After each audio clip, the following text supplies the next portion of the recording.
Welcome to the Legacy Project podcast, where we explore how to preserve your life story and pass down your legacy through the art of storytelling. I'm your host, Don Fessenden, and today we're exploring a meaningful part of your personal history: how to document your family's traditions and rituals. Now, when we think about legacy, we often think about big life events or personal achievements. But sometimes it's the smaller, repeated moments, the birthday songs, the Sunday dinners, the holiday routines, that shape a family's identity the most. These are the rhythms of our lives, the things we come to expect, cherish, and remember. Whether your family traditions are rooted in culture, faith, or simply habit, writing them down ensures they're not lost to time. Today's episode is all about how to identify those special rituals, record them in vivid detail, and pass them on to the next generation. Let's dive in. Traditions are more than routines, they're emotional anchors. They tell us who we are, where we come from, and what matters to us. Think about it. When you recall childhood memories, how many of them revolve around repeated experiences? Baking cookies every December, gathering for Sunday dinners, watching a particular movie every New Year's Eve.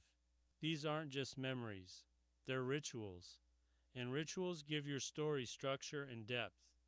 They also give your readers, or your future grandchildren, something to carry forward. Documenting family traditions preserves not just the what, but the why. Why your family did things a certain way, why a particular meal or practice meant so much, and how it brought people together. Some traditions are obvious: major holidays, religious celebrations, annual reunions. But others are tucked into daily life. Start by asking yourself, what did we do every year without fail? What did my parents or grandparents do that I still remember vividly? What family rituals gave me a sense of belonging or comfort?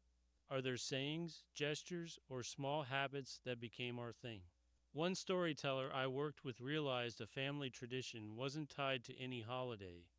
It was something as simple as her father singing a specific lullaby to each of his children. That lullaby became a through line in her family's emotional history. So look beyond the calendar. Sometimes the most powerful traditions are the ones we almost take for granted. When documenting a tradition, don't just say, "We made tamales every Christmas." Bring the reader into the kitchen with you.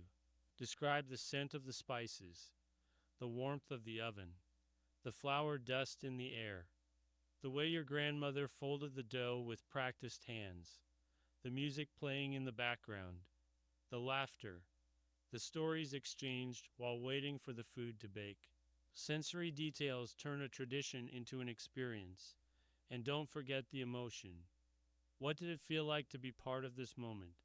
Was it comforting, joyful, chaotic, bittersweet? Those feelings are just as important as the activity itself. Remember, you're not just writing down a recipe. You're writing the memory of it. Traditions evolve. They shift as families grow, move, change. Maybe a parent passed away and someone else took on the role. Maybe you blended traditions from different cultures or backgrounds. Don't shy away from writing about how a ritual changed. That story is part of your family's legacy.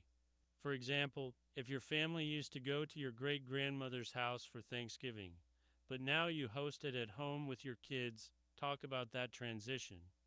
Talk about how you kept certain elements the same, maybe the stuffing recipe or the tablecloth, and how others evolved. These changes show continuity and adaptability. They reflect the life of a tradition, not just its origin. Once you've gathered these memories, consider organizing them into something you can share: a family tradition journal, or even a dedicated section in your memoir. Here's what you might include: a description of the tradition and how it began, who participated, and what roles they played, photos or drawings from the event, recipes or songs tied to the tradition, a reflection on why this tradition matters and what it represents. You can write from your perspective, but you can also collect memories from other family members. especially elders. Their insights can enrich your storytelling and ensure that you're capturing the full heart of each ritual. As we wrap up today's episode, I want to challenge you. Pick one tradition from your childhood or your current life and write about it. Just one. Describe it in full. Who was there? What did you see, hear, taste, feel? And most importantly, what did it mean to you? If you do this once a week, you'll soon have a beautiful archive of your family's culture and character, something future generations can return to time and time again. And if you're looking for more tools to help shape your family's legacy through storytelling, check out my book, The Legacy Project, a guide to sharing your story. Thank you for joining me today on the Legacy Project podcast. Your family's traditions are more than memories, they're your heritage. Start writing, start sharing, and leave your mark. I'll see you next time.